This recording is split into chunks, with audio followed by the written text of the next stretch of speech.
Welcome to the Exam Room Live, brought to you by the Physicians Committee. Hi, I am the weight loss champion, Chuck Carroll, and this is the healthiest half hour anywhere online today. We appreciate you joining us right here on Facebook and on YouTube. And school is in session, and the professor of nutrition leading the class today is none other than Dr. Neal Barnard. We are going to be opening up the doctor's mailbag and answering your questions. So if there's something on your mind related to health, diet, nutrition, go ahead and post that in the comments or the chat right now. You can also tweet it to us using the hashtag ExamRoomLive. And I got to tell you, we already have some great questions coming in, including one from a viewer wondering how much fruit should they be eating every single day. Is the recommended amount that we hear, is that enough? Is it too much? We're going to find out in just a little bit with Dr. Barnard. Also have questions about iodine and B12, some questions about diabetes and fruit, a whole lot in store for us today. So get your question in. Again, post it in the comments or the chat right now, or tweet it using the hashtag ExamRoomLive. But let's go ahead now and begin to raise our nutrition IQs. Let's go ahead and welcome in Dr. Neal Barnard to the Exam Room Live. How are you today, sir? Great, Chuck. How are you doing? I'm doing phenomenal. It's so good to see you. I feel like we haven't done one of these shows in quite some time, so it's good to be back in the saddle, my friend. You bet. Great to be with you today. All right, let's kick things off. Let's not waste any time. Let's get right to the question, the lead of the show. This one comes to us from Christian, wants to know, how much fruit should we be eating in a day? Okay, so how much fruit should a person be eating in a day? Really depends on how much you want. In other words, there's nothing toxic in fruit such that if you were to eat a little bit more, that it would be harmful to you. And if you ate 5, 6, 7, 8 pieces of fruit in a day, it wouldn't harm you. Our biological cousins, chimpanzees, spend probably half their time eating fruit. So it's really not a problem. Sometimes people wonder about the sugar that's in fruit, and there are natural sugars that are in fruit. But surprisingly enough, in research studies, when you feed them to research volunteers, you discover that the absorption of the natural sugars in fruits is very slow and steady.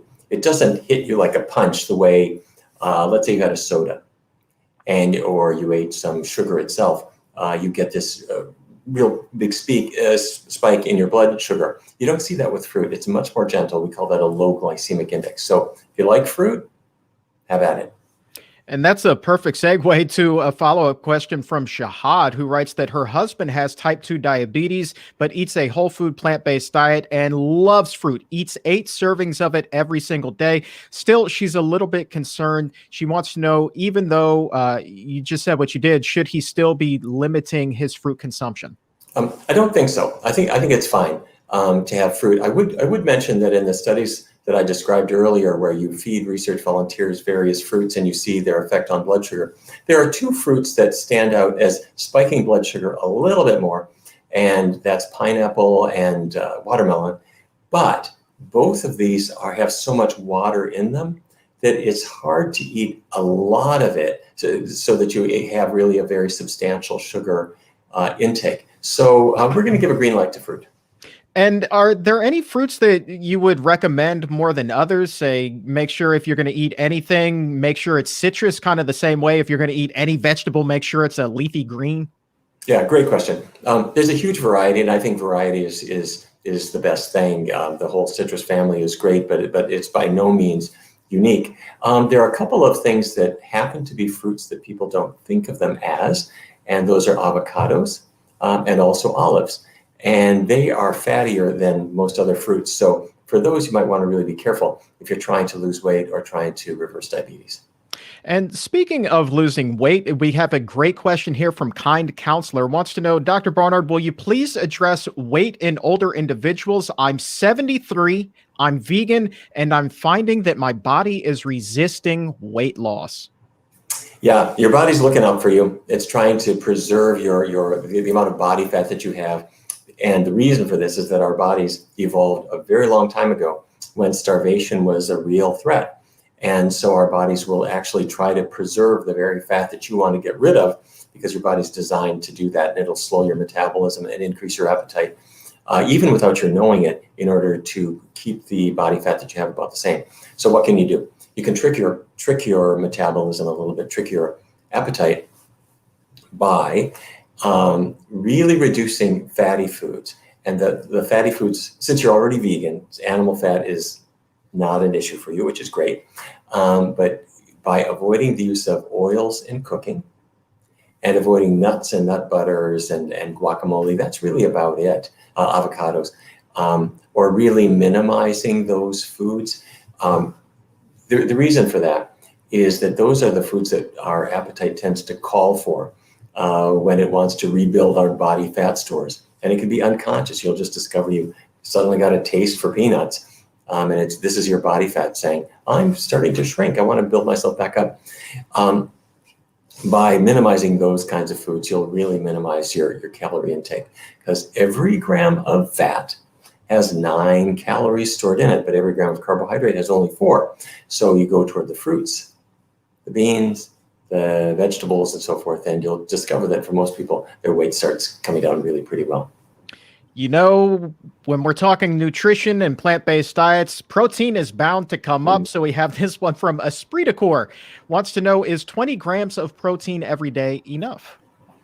I doubt it. I don't think so. According to the U.S. government, the amount of protein that a person needs let's say an average-sized woman, 46 grams a day.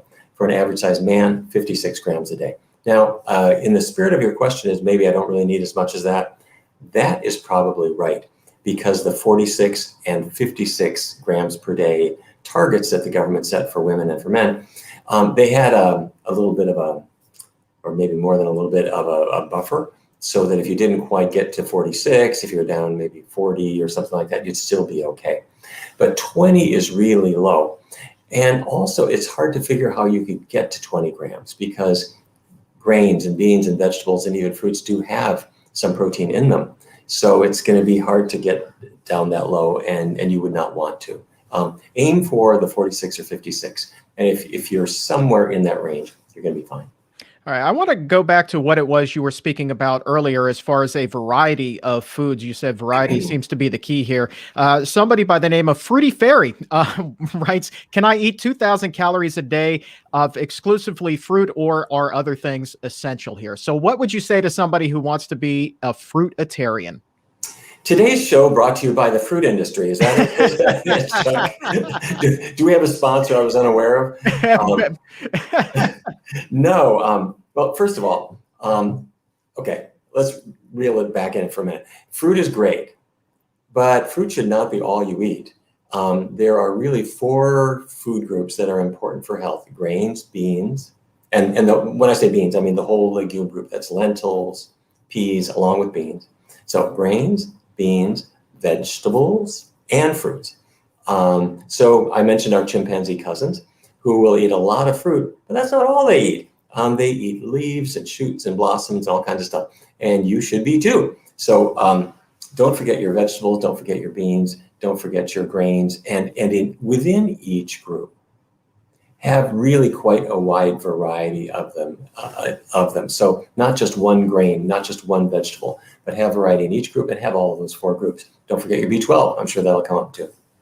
Interesting question here for you, coming from Shirley. Writes, as a type 2 diabetic, is it better to have lots of small meals or 3 big meals every day? There's been a change in scientific thinking on this. If you'd read the literature maybe 15 years ago, 10 years ago, everyone was pushing multiple small meals. And the idea was that at no time of day are you giving yourself a huge bolus of food. And it seemed like there were some health advantages. But in the past couple of years, there have been some studies that have gone exactly in the opposite direction. They've said have large meals and few of them. So in some cases, just say 2 meals a day, one in the morning, one maybe in the early afternoon, and that's it. And Dr. Hanna Kaliova, who's been on Exam Room many times, and is our head of clinical research studies at Physicians Committee, has done a lot of work on this area.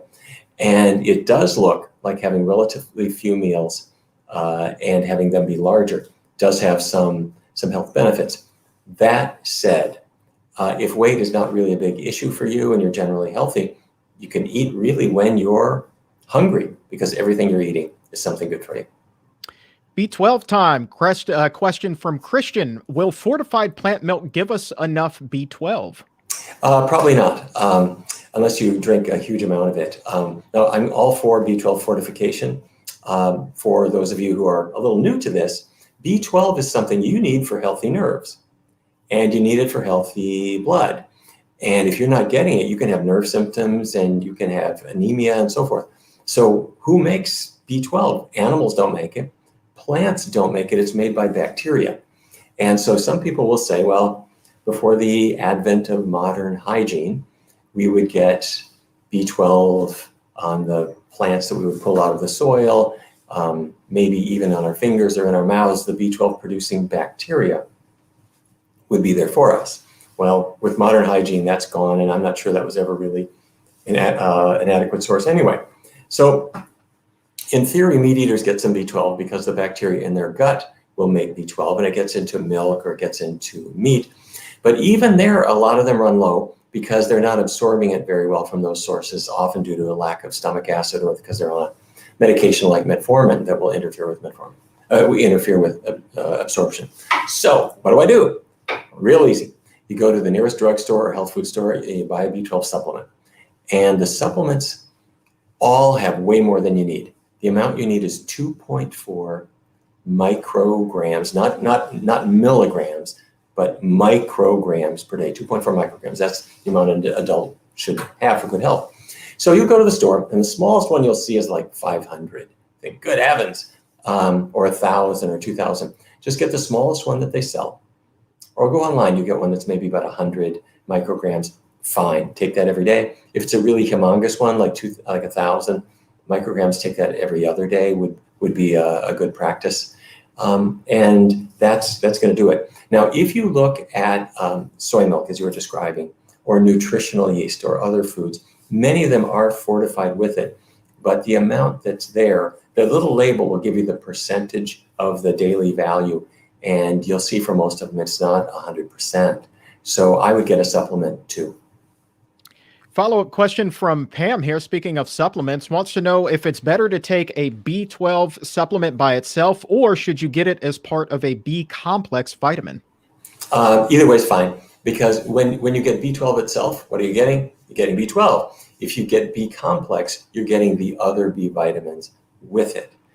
But the B vitamins are widely available in vegetables and fruits. I'm talking about things like folate, niacin. These are B vitamins that are widely available in other foods. So you don't really need to take them as a B complex. If you do, it's safe, won't hurt you. So B complex is fine, but the B12 alone will have you covered. A lot of people turn to a plant-based diet looking for health benefits. One viewer wants to know flat out, how long does it take in order to see these benefits? All right, you're starting your plant-based diet now, and you're setting your timer at 0. And as the clock starts ticking, what do you see? One of the first things that happens is a very small but perceptible loss of body weight. That will happen the first week. It, for many people, happens the first day. Don't weigh yourself every 5 minutes. Weigh yourself once a week, and it will be slow and steady. If it's not happening, then look for the fatty foods, as we were describing earlier. Do a search and destroy. Get the oil and fatty foods out of your diet. Oh, go ahead, Chuck. No, I thought that you were finished. I was just going to jump right in and move on, but continue, my friend. Hold on. Sorry. My verbosity filter must not be working today. A couple other things.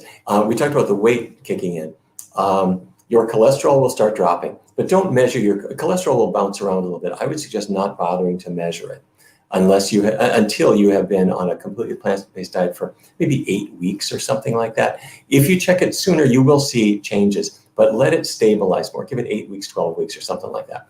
Blood sugar. Blood sugar is a funny one. For the first couple days, it can rise a little bit. If you have diabetes now and you go on a plant-based diet, if you're insulin resistant, that's the hallmark of type 2 diabetes, your blood sugar is probably going to rise a little bit, and that might frighten you a little if you do a finger stick and you see my blood sugar is a little higher than it ought to be.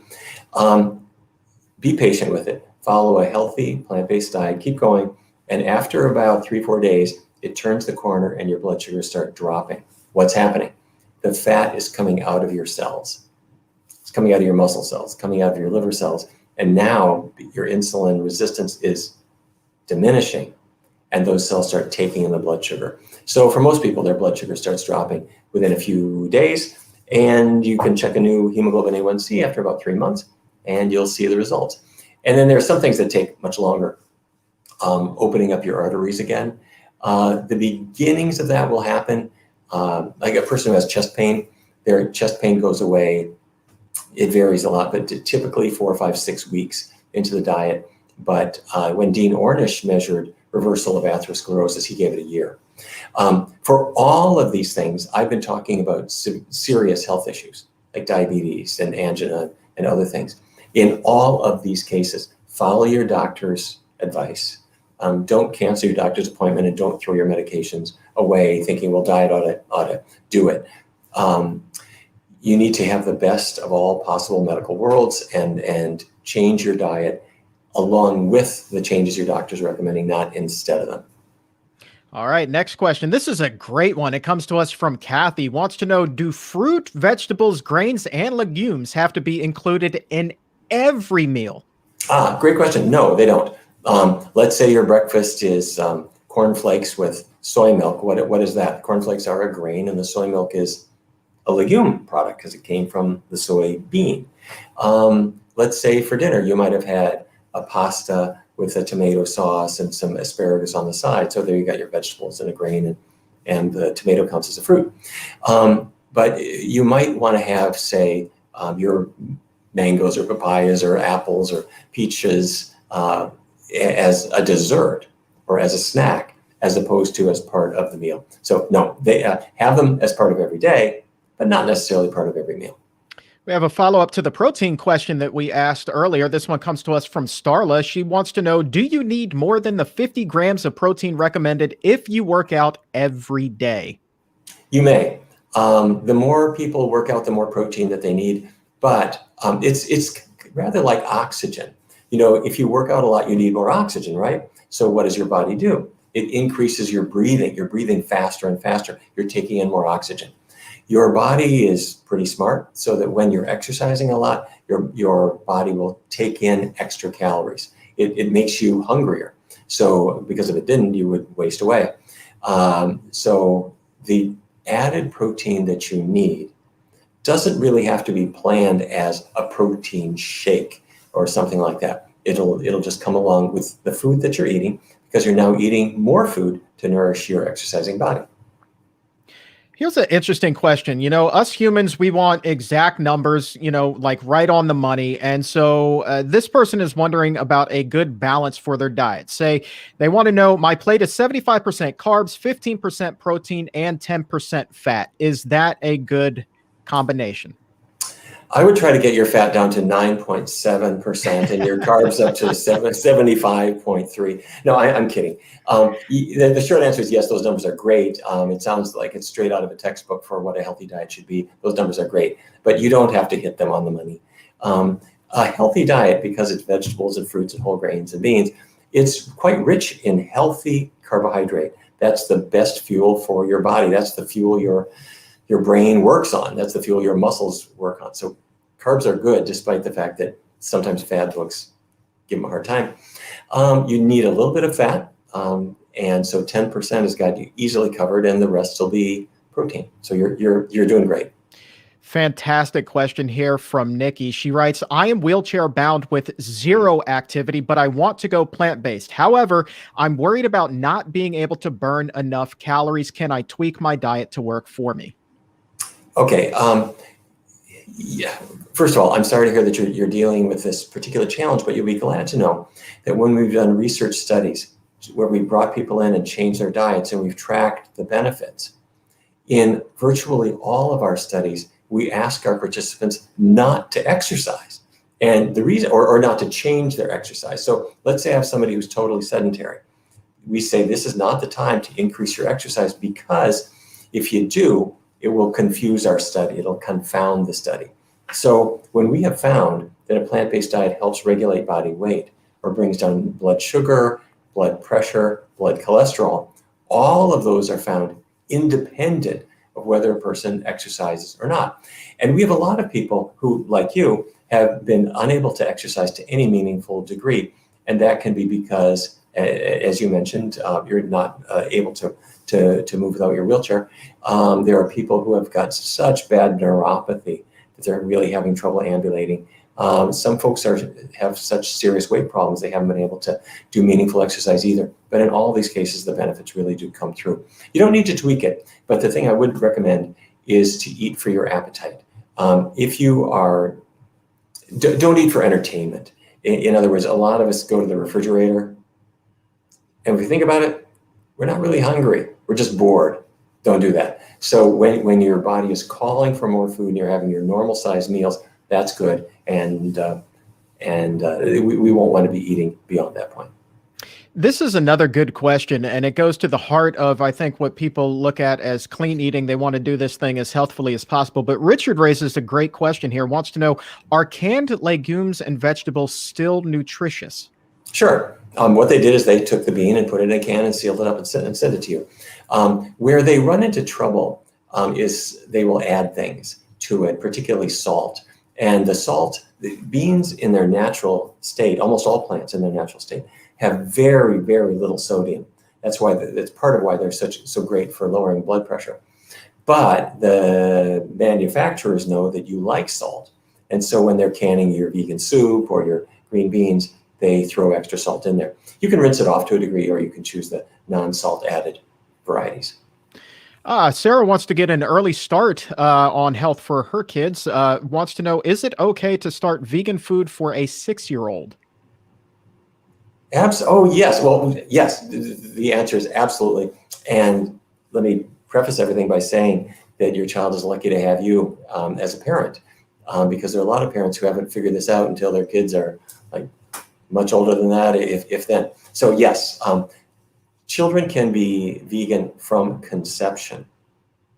By that I mean is that if mom's not eating any animal products during pregnancy, and the baby is breastfed, and the baby's solid foods after breastfeeding are all plant-derived, that is a great diet. In fact, that's the best kind of diet. But let me give you the rules. For any age, after breastfeeding, the rules are 4 food groups: vegetables, fruits, whole grains, and beans.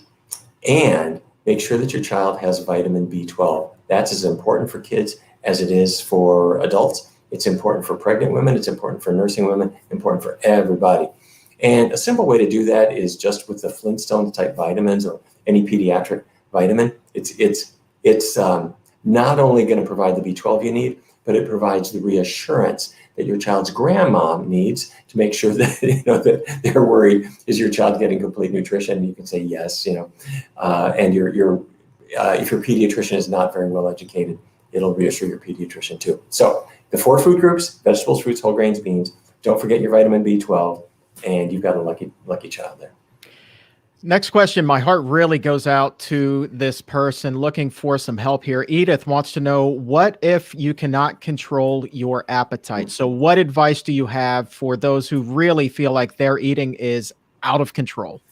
Yeah. Let me give some initial comments, but Chuck, if you want to weigh in on that as well, I would invite you to, because you've explored that and given a lot of thought to that as well. Just for a start, what we've been talking about is what a healthy diet is. And when people eat healthy grains and beans and vegetables and fruits, the payoff is enormous. But there's a psychological side of this apart from the physical side, which is that we have cravings for certain foods. And what we're doing is we're looking for things that give us dopamine in the brain. And in the same way as cigarettes will do it or alcohol will do it, foods do it too. And it's specifically overeating and also eating certain kinds of things. People are, by and large, not binging on tangerines and iceberg lettuce. We are binging on salty, greasy things, and especially sugar fat mixtures like a cookie or cheese, these kinds of things, sometimes meat, cheese combinations. And many people, of course, have written on food addictions. And I don't have a magical solution to it, unfortunately, because and the reason is that the industry is trying to get you hooked. There are industries out there that are working very hard to find exactly the right combination of cocoa butter and fat that makes, cocoa butter and sugar that will make a candy bar absolutely irresistible. And they place them in stores and at exactly eye level, and they're going to do everything they can to get you hooked. And the human mind is a fragile thing that can easily be hooked into things. I'll give you a couple of suggestions though, and then Chuck will be interested in your thoughts. I found that for many people, it's really useful to try to explore the reasons for it and come to understand what issues might have fed into this. And you'll find you can spend years in psychotherapy trying to understand it. But understanding is not the same as being able to control something. So sometimes it's really handy for people with any kind of addiction, whether it's tobacco or alcohol or food, to set up a fence. And that is to say, I just can't have this at all. So I'll tell you a story. This is true. When I was a medical student, I smoked cigarettes. And we weren't stupid. All the medical students and some of our doctors who were the attendings would smoke too. We weren't stupid. We knew it caused cancer. But we figured, well, it takes time for cancer to develop. I'm under so much stress now, I'll quit in a couple of years. Well, eventually you realize you got to quit. And so I did, and we all did. But I learned something about myself and something I think about most everybody, which is that if there's something that's physically addictive, like nicotine, you're better off not having it in moderation. You're better off having none. And so for many of us are we'd like to think about moderation in all things. Moderation in addicting things is just a way to lead you back to a daily rut that you're going to get stuck in. So if there's a food that you love that doesn't love you back and it hurts you, don't moderate it. Don't have a little bit. Just put a wall between you and that, and just do not go there. That's a little painful sometimes, and there are times where you might make a mistake and regret it later. Don't moralize with it. This is biology. This is not morality. Just set up that fence again. Keep those foods out of your life, and hopefully you'll be able to meet your goals. So those are a few preliminary thoughts. Chuck, do you have some things you'd like to weigh in with? Yeah, absolutely. That is great advice. I think that moderation is the reason why we have the term yo-yo dieting. You know, Yeah. if you take those foods out of your diet altogether, you're going to be okay. Specific to food, I had a similar story to Dr. Barnard with quitting cigarettes. And I call this my one nacho theory, because this one time I had lost 60 pounds, was feeling fantastic. And I thought, man, I've got this. I can have one nacho. And what happened? That one nacho became second, and then a third with nacho cheese. And before you know it, I was right back at the Taco Bell drive-thru, up to my $20 a day in Taco Bell and my 10,000 calorie diet. After that, losing 60 pounds, and it was because I had that one nacho. And so it's going to stink. There are going to be days when you are going to whine and cry and want to bang your head against the wall. You're not crazy. That is perfectly normal. But I would encourage you to rethink. I'll end with this. Rethink your original question. What if you cannot control your appetite? Well, what if you can? That's the thing. You can control your appetite. That's the way that you need to look at it. Is it going to be easy? Absolutely not. But you absolutely can. So just head down, grind it out, eliminate those foods, and I promise you, over time, you will be okay. So Edith, best of luck to you. I promise you, there's no magical formula for this. It's just make up your mind, really, really emphasize that willpower, which you already have, and you can do this thing. All right, time for a couple of more questions before we wrap things up. Here's a question, Dr. Barnard, from Aaron. What are your thoughts on pre and probiotics for weight management? I got to tell you, the world of research has advanced, and as it has, my own thinking about this has changed a bit. And just to let everybody know the terms we're talking about, when people talk about probiotics, what they're really referring to is bacteria that you take as a supplement, and they go into your intestinal tract, and they're friendly bacteria that help you. And we used to say that you should take those if you had an antibiotic that knocked out your gut bacteria. Take the probiotics and you'll repopulate your gut. Researchers recently did a study, this is maybe 6-8 months ago, where they showed that the restoration of normal gut flora does not require the probiotics at all. In fact, you do better without them. They just find the natural healthy bacteria find their way into your system. So what you do need, what the most important thing by far, is to have sort of the right soil to plant your garden. So imagine if you were planting cactuses out behind your house. The soil they need is completely different from if you were planting tulips or roses. And if you want healthy gut bacteria, the soil that they're planting in is what you eat. So if you're eating meat, chicken, cheese, and greasy things in general, it fosters the growth of really unhealthy gut bacteria. But if you're eating the foods that we've talked about, vegetables and fruits and grains and beans, they provide a lot of fiber and healthy complex carbohydrates that foster healthy gut bacteria, and they do it really fast within about 2 weeks' time. So, do you need prebiotics? Yes, but prebiotics are vegetables and fruits and whole grains and beans. So that's what they are. Do you need probiotics? Not in a pill, not from a health food store. They will come to you naturally. Now, there may be some exceptions. Science changes, and there may be something that I'm not yet aware of, but that's the science as we see it now.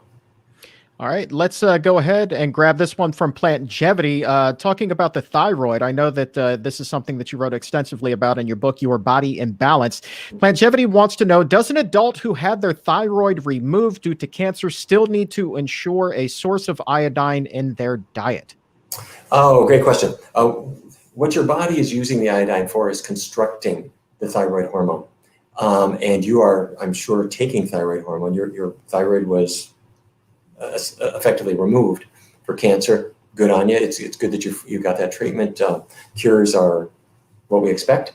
And now you have begun thyroid supplementation, I'm sure. And so you no longer need that iodine to make that thyroid hormone anymore. So you're going to get your hormone whether you have iodine or not. All right, last question. The honors go to Brenda. Is a cholesterol of 115 too low? No. We can be tricked sometimes. When we look at our cholesterol test, it'll say your total cholesterol is 115 and the normal values are. And so this is just pre-printed text that's the same for everybody on their lab slips. And it'll say something like the normal values for total cholesterol, or I'm going to make it up. It could be something like 150 to 200, something like that. And so you'll worry, well, if I'm under 150, am I getting into trouble? No, those are just statistical norms. That doesn't mean that there's actually a problem by going lower. But when it comes to cholesterol, your body does need some cholesterol. It uses it for making hormones and making cell membranes, but your liver makes all the cholesterol you need. And you can we have people with total cholesterols under 100. They do fine. They do perfectly fine. So not to worry. All right. If we didn't get to your question today, we will save it and do our best to get you an answer on an upcoming episode. Nicole, I see your question. You just posted it, wondering about leaky gut. I promise you we will get that on next week's episode. We're going to be joined by gastroenterologist Dr. Will Bulsiewicz doing a deep dive on the gut. So I promise you, Nicole, join us back here next Wednesday at noon Eastern, 9 a.m. Pacific. We will get you an answer then. But of course, you can keep on posting your questions in the comments section or the chat box, or tweet it to us at PCRM or at Chuck Carroll WLC. Just make sure that you use that hashtag ExamRoomLive. Dr. Barnard, thank you so very much for your time and answering so many of these questions today, my friend. Glad to do it. Thank you, Chuck. All right, man. We're going to do this again. We do the live shows on Wednesdays, the live Q&As every single week. So go ahead, like I said, keep on posting those questions. Dr. Will Bolsowitz with us next week. We also have new episodes every Monday and Friday here on Facebook and on YouTube, and Tuesdays and Thursdays on Apple Podcast and wherever you get your favorite podcast from. You can find us there as well. So we are raising your nutrition IQ 5 days a week, my friend. But if you would like to take a more intimate approach with your health and work one-on-one with one of our plant-based doctors or dietitians at the Barnard Medical Center, you can do that as well. And all you need to do to schedule a telemedicine appointment is log on to barnardmedical.org or pick up the phone and call 202-527-7500 to schedule that appointment and get a full list of states where services are available. And indeed, they do take insurance. They can answer any questions that you have. So 202-527-7500 or log on to barnardmedical.org. For this show, that is all the time that we have. I want to say thank you one more time to Dr. Barnard for joining us and to the crew behind the scenes that makes the magic happen. Thank you guys as always. And to you, my exam roomies, thanks for hanging out and raising your nutrition IQ right alongside of us. For everyone here at the Physicians Committee, I am the weight loss champion, Chuck Carroll. We'll talk to you again next time. But until then, stay safe, take a stand, and keep it plant-based.